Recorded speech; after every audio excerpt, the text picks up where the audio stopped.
ஞானானந்தமயம் தெய்வம் நிர்மலஸ்படிகாகிருதயம் ஆதாரம் சர்வ வித்யாநாமய கிரீவம் பாஸ்மகே. நேயர்கள் அனைவருக்கும் அஸ்ட்ரோ கேஎஸ் ஐயங்காரின் பணிவான நமஸ்காரங்கள். அஸ்ட்ரோ டிவி நேயர்களுக்கு அஸ்ட்ரோ கேஎஸ் ஐயங்காரின் பணிவான நமஸ்காரங்கள். வார பலன் 9/12/2024 15/12/2024 வரை உண்டான வாரத்திற்கு மேஷம் முதல் மீனம் வரை என்னென்ன பலன்கள்னு பார்க்கலாம். அதற்கு முன்னாடி இந்த வாரத்தில் வரக்கூடிய கோல்சாரம் என்ன, இந்த வாரத்தில் இருக்கக்கூடிய விசேஷ நாட்கள் என்ன, இந்த வாரத்தில் எந்தெந்த ராசிக்காரர்களுக்கு சந்திராஷ்டம் அப்படின்னு ஒன்றா வருஷப்படுத்தி மேஷம் முதல் மீனம் வரை பார்க்கலாம்.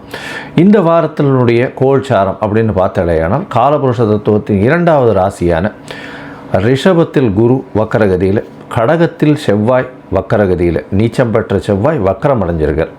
கன்னியில் கேதுவும், விருச்சிகத்தில் புதன் சூரியன், மகரத்தில் சுக்கிரன், கும்பத்தில் சனி, மீனத்தில் ராகு. இந்த வாரத்தில் அதிவேகமாக செல்லக்கூடிய கிரகமான சந்திரன், அதாவது தினக்கோள் அப்படின்னு சொல்லக்கூடிய சந்திரன் பூரட்டாதி நட்சத்திரம், அதாவது கும்பராசியிலிருந்து மிருகசீரிஷ நட்சத்திரம் மிதுன ராசி வரலும் போகிறார். அதனால் இந்த வாரத்தில் பார்த்தாலேயானால் கடகம், சிம்மம், கன்னி, துலாம் இந்த 5 ராசிக்காரர்களுக்கும், அதாவது கடகம், சிம்மம், கன்னி, துலாம், விருச்சிகம் வரலும் இந்த 5 ராசிக்காரர்களுக்கும் சந்திராஷ்டம காலம் வரும்.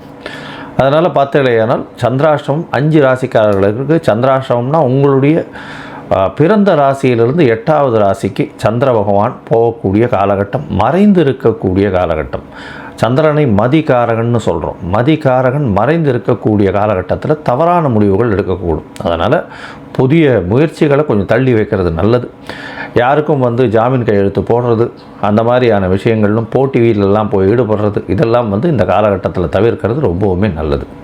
வெளிநாட்டு பிரயாணம் அந்த மாதிரியான விஷயங்கள் ஏதாவது ஒரு முயற்சிக்குன்னு போகிறது தவிர்க்கிறது நல்லது. ஒருவேளை நீங்கள் கண்டிப்பாக இந்த பிரயாணத்தை எடுத்தே ஆகணும், இல்லை இந்த முயற்சியை செஞ்சே ஆகணும், இல்லை அன்றைக்கி ஒரு விஷயத்தை பண்ணியே ஆகணுன்ற கட்டாயத்தில் இருந்தேன்னா சந்திர பகவானுக்கு உண்டான எளிய பரிகாரம் அப்படின்னு சொல்லக்கூடிய அருகில் இருக்கக்கூடிய கோசாலையில் அகத்திக்கயிறை கட்டு அவசியமாக கொடுத்துட்டு போங்க பசுமாட்டுக்கு. உங்களுடைய சந்திராஷ்டமத்தின் தாக்கம் வெகுவாக குறையும். சரி, இந்த வாரம் வரக்கூடிய விசேஷ நாட்கள் என்ன அப்படின்னு பார்ப்போம். இந்த வாரத்தில் பார்த்தாலேனால் 10ஆம் தேதி அன்னைக்கு 10/12/2024 அகோபில மடம் ஐஷிங்கர் 45வது பட்டம் நாராயண யதீந்திரர்னு சொல்லக்கூடியவர், இப்போ இருக்கவர் ரங்கநாத யதீந்திரர், அவருக்கு முன்னாடி இருந்தவர் நாராயண யதீந்திரர்னு சொல்லக்கூடியவருடைய ஜெயந்தி. 45வது பட்ட அழகிய சிங்கர், அதாவது 44வது பட்டம் ஸ்ரீரங்கம் ராஜகோபுரம் இது பண்ணவர், அவருக்கு அடுத்தவர் அவர். 11/12/2024 அன்றைக்கி பார்த்தேன்னா ஏகாதசி, சர்வ ஏகாதசி வைணவர்களுக்கு மிகவும் முக்கியமான ஒரு நாள். அன்றைக்கி உபவாசம் இருக்கிறது ரொம்ப விசேஷம். அதாவது சீனியர் சிட்டிசன்ஸ், அதாவது மருத்துவ உதவியில் இருக்கிறவங்க, அதை தவிர கர்ப்பிணி பெண்கள் இவாளுக்கெல்லாம் எக்ஸப்ஷன் உண்டு, குழந்தைகள் இவாளுக்கெல்லாம் எக்ஸப்ஷன் உண்டு. முடிஞ்ச வரலும் இந்த சுஜின்னு சொல்லக்கூடிய அரிசியை பின்னப்படுத்தி சாப்பிடக்கூடிய வழக்கம் இருக்குது. அதனால் ஒரு வேளை சாப்பிட்றது அந்த மாதிரியான, இல்லை பழங்கள் மட்டும் சாப்பிட்றது அந்த மாதிரியான விஷயங்கள் பண்ணுறான். முடிஞ்ச வரலும் அன்றைக்கி சகஸ்ரநாமம் சேவிக்கிறது, இதெல்லாம் ரெகுலராக பண்ணுறது வழக்கம். அதனால் வைஷ்ணவர்கள் சம்பிரதாயத்தில் ரொம்பவும் ஏகாதசி ரொம்பவும் விசேஷமான ஒரு விஷயம்.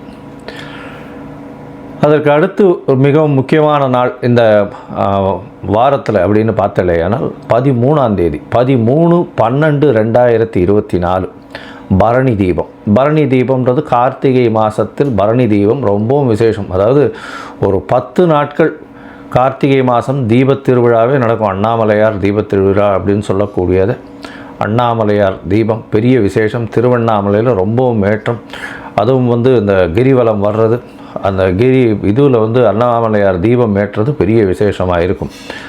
13/12/2024 அன்றைக்கி பரணி தீபம், கிருத்திகை தீபம் ரெண்டுமே வந்துடுறது இந்த வாட்டி. அதை தவிர பார்த்தாலேயானால் இந்த இது காலகட்டத்தில் 13ஆம் தேதி அன்றைக்கி பிரதோஷ காலமும் வருது. ஏன்னா ஏகாதசி 11ஆம் தேதினா 12ஆம் தேதி துவாதசி. பிரதோஷ காலம்ன்றது சாயந்தரம் வரும். ஒரு 5:45 6:15 வரலும் சிவன் கோவிலில் கண்டிப்பாக சிவபெருமானை சேவிக்கிறது ரொம்பவும் விசேஷம். ஏன்னா பிரதோஷ காலங்களில் போய் எல்லா விதமான அதாவது தோஷங்களும் நீங்கக்கூடிய காலகட்டம். அதனால் வந்து எந்த ஒரு விஷயத்தை வேண்டினீங்கனாலும் அது வந்து நிச்சயமாக உங்களுக்கு கை கொடுக்கக்கூடும். அதுவும் வந்து அதாவது உடல் பிரச்சனைகள், அதை தவிர கடன் பிரச்சனை, பணப்பிரச்சனை, இது எல்லாத்துக்குமே வந்து பிரதோஷ காலம் விரதம் இருந்து பிரதோஷம் முடிஞ்சதுக்கப்புறம் வந்து பிரசாதம் சாப்பிட்டுட்டு அப்புறம் சாப்பிட்றது ரொம்ப விசேஷம். இந்த வாரம் பௌர்ணமி வருது. பௌர்ணமியில் பார்த்தாலேயானால் 15/12/2024 அன்றைக்கி பௌர்ணமி. பொதுவாகவே பௌர்ணமி எல்லா பௌர்ணமியும் ரொம்பவும் விசேஷம். அதுவும் கார்த்திகை பௌர்ணமி சொல்லவே வேண்டாம். ஏன்னா கார்த்திகை மாதம்னு நினச்சோம்னாலே, கார்த்திகை பௌர்ணமின்னு நினச்சோம்னாலே உங்களுக்கு கண்டிப்பாக இருக்கக்கூடிய விசேஷம் பார்த்தாலேயானால் கார்த்திகை பௌர்ணமியில் இந்த திருவண்ணாமலை ஞாபகம் வரும். கார்த்திகை பௌர்ணமி தான் வந்து அர்த்தநாரீஸ்வரர் உண்டான காலகட்டம். அதனால் கார்த்திகை பௌர்ணமி ரொம்பவுமே விசேஷம். சரி, இந்த வாரம் 9/12/2024 15/12/2024 வரை எப்படி இருக்குது, மேஷம் முதல் மீனம் வரைன்னு பார்க்கலாம். அதற்கு முன்னாடி உங்களுடைய அதாவது உங்களுக்கு ஜாதகத்தில் கன்சல்டேஷன் வேணும்னா என்னுடைய மொபைல் நம்பர் கீழே ஸ்க்ராலிங்கில் போயின்னு இருக்கும், அதில் கூப்பிடுங்க. உங்களுடைய date, time, place of birth, அது தவிர உங்களுடைய பெயர், உங்களுடைய தாய் தகப்பனார் பெயர், இதுவரையும் எனக்கு அனுப்புங்க. நான் என்னுடைய கட்டணம் என்னன்னு சொல்கிறேன். அந்த கட்டணத்தை போட்டுட்டு அப்பாயின்மெண்ட் வாங்கிக்கோங்க. நான் உங்களுக்கு ஜாதகத்தை போடுறேன், அதில் சந்தி இருக்கான்னு பார்க்கணும். ஏன்னா சந்தி ரொம்ப முக்கியமாக பார்க்க வேண்டியது. ஏன்னா லக்ன சந்தி, நட்சத்திர சந்தி, பாத சந்தி, இது எல்லாமே பார்த்தோன்னா நட்சத்திரம் வந்து மிருகசீரிஷமாகவே இருக்கும். ஆனால் அது உடஞ்ச நட்சத்திரன்றதுனால ரிஷபத்துலேயும் இருக்கும், மிதுனத்துலேயும் இருக்கும்.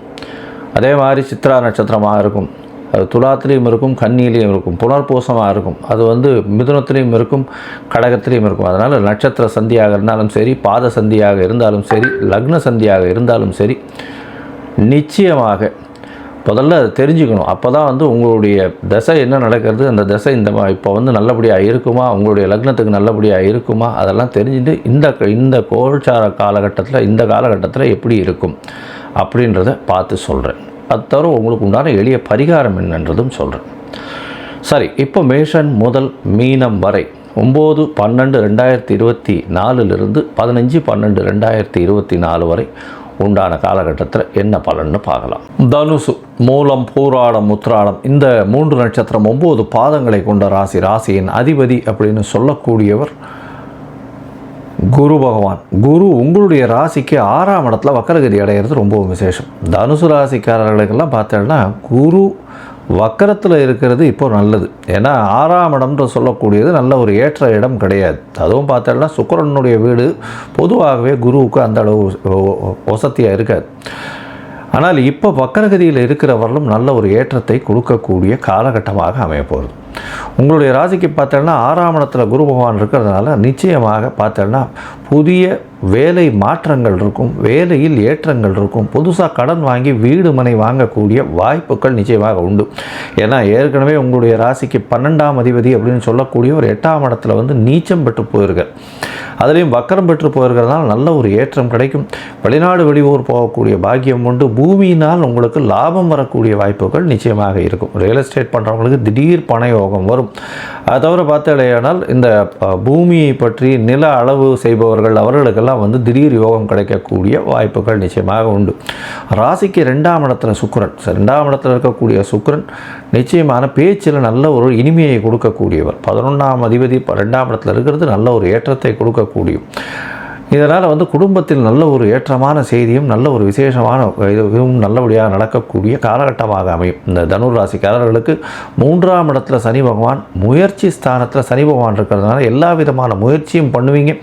சிறு சிறு தடங்களுக்கு பிறகு அது வெற்றி வாய்ப்பை நிச்சயமாக கொடுக்கக்கூடிய காலகட்டமாக அமையும்.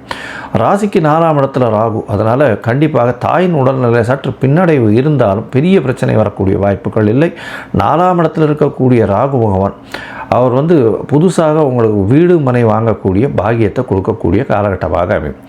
உங்களுடைய ராசிக்கு பார்த்தோம்னா 5ஆம் அதிபதி 8ஆம் இடத்துல இருக்கார். 8ஆம் இடத்துல போய் நீச்சப்பட்டு போயிருந்தாலும் வக்கரகதியில் இருக்கிறது பெரிய விசேஷம். அதனால் புதிய பதவி, புகழ், அந்தஸ்து, கௌரவம் இதெல்லாம் வரக்கூடிய வாய்ப்புகள் நிச்சயமாக உண்டு. தொழிலில் பெரிய ஏற்றம் இருக்கும். அதை தவிர பார்த்தடையானால் 9, 10 அதிபதிகள் 12ஆம் இடத்துல இருக்கிறதுனால சிறு சிறு பண உதவி இல்லைன்னா வந்து பொருள் உதவி நீங்கள் வந்து பொது காரியங்களுக்கு பண்ணக்கூடிய காலகட்டமாக இருக்கும். அதன் மூலியமாக செலவுகள் அதிகமாகக்கூடிய காலகட்டமாக அமையும். வெளிநாடு போயிட்டு வரக்கூடிய பாக்கியம் நிச்சயமாக இருக்கும். ஷார்ட் ட்ரிப் போயிட்டு வரக்கூடிய வாய்ப்புகள் நிச்சயமாக உண்டு. இந்த வாரம் பார்த்தேனால், அதாவது 9/12/2024 15/12/2024 வரை உண்டான வாரத்தில் சந்திரன் உங்களுடைய ராசியில் 9ஆம் தேதி அன்னைக்கு கார்த்தால ஒரு 8 மணி வரலும் இருக்கார். இந்த காலகட்டத்தில் பார்த்தேனால், அதாவது 9ஆம் தேதி அன்னைக்கு கார்த்தால 8 மணி வரலும் உங்களுடைய ராசிக்கு 3ஆம் இடத்துல இருக்கார். 8ஆம் அதிபதி 3ஆம் இடத்துல இருக்கிறதுனால கண்டிப்பாக உங்களுடைய முயற்சிகள் எல்லாமே வெற்றியடையக்கூடிய வாய்ப்புகள் உண்டு.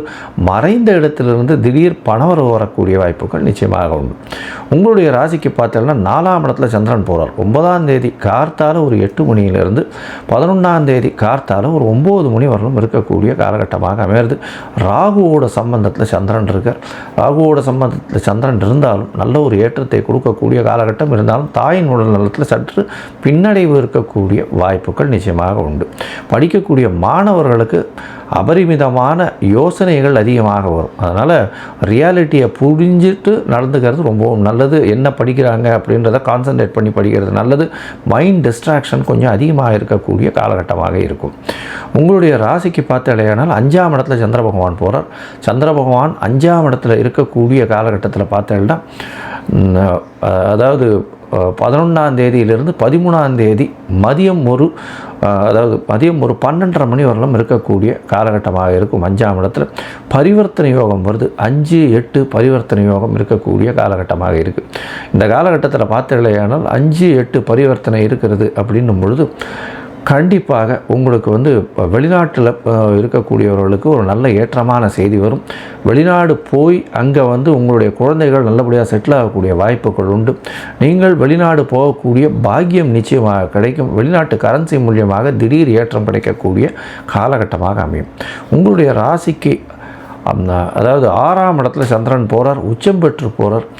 வக்கர குருவோட சம்பந்தம். இந்த காலகட்டத்தில் பார்த்தலையானால் 6ஆம் இடம் வலுத்து போகிறது. ஏன்னா 12ஆம் இடத்துல இருக்கக்கூடிய சூரியனோட பௌர்ணமி யோகம் வர்றதுனால பெரிய ஏற்றம். 6-12 வலுத்து போகக்கூடிய இடம். அதனால் உங்களுக்கு வெளிநாடு வேலை நிமித்தமாக வெளிநாடு போகக்கூடிய வாய்ப்புகள் வரும். புதிய வேலை கிடைக்கக்கூடிய வாய்ப்புகள் நிச்சயமாக உண்டு. ராசிக்கு 7ஆம் இடத்துல சந்திரன் போகிறார். 8ஆம் அதிபதி 8க்கு 12 இருக்கிறதுனால நிச்சயமாக மறைந்த இடத்துலேருந்து பொருள் வரும். அதுவும் இன்சூரன்ஸு, ரேஸு, லாட்ரி இந்த மாதிரியான விஷயங்கள்லேருந்து வரும். இந்த தனுசு ராசிக்காரர்கள் பேங்கிங் செக்டரில் இருக்கிறவங்க, பேங்கிங் அக்கௌண்ட்ஸில் இருக்கிறவங்க, ப்ரொஃபஸர்ஸாக இருக்கிறவங்க, டீச்சர்ஸாக இருக்கிறவங்க, டாக்டர்ஸாக இருக்கிறவங்க, அதை தவிர அரசியல்வாதிகளாக இருக்கிறவங்க, இவங்களுக்கு பெரிய ஏற்றம் கிடைக்கக்கூடிய காலகட்டமாக இந்த வாரம் அமைகிறது. இந்த வாரத்தில் நீங்கள் அருகில் இருக்கக்கூடிய தட்சிணாமூர்த்தியை போய் சேவிச்சுட்டு வாங்க. நல்ல ஒரு ஏற்றமும் மாற்றமும் இந்த வாரம் நிச்சயமாக வரும்.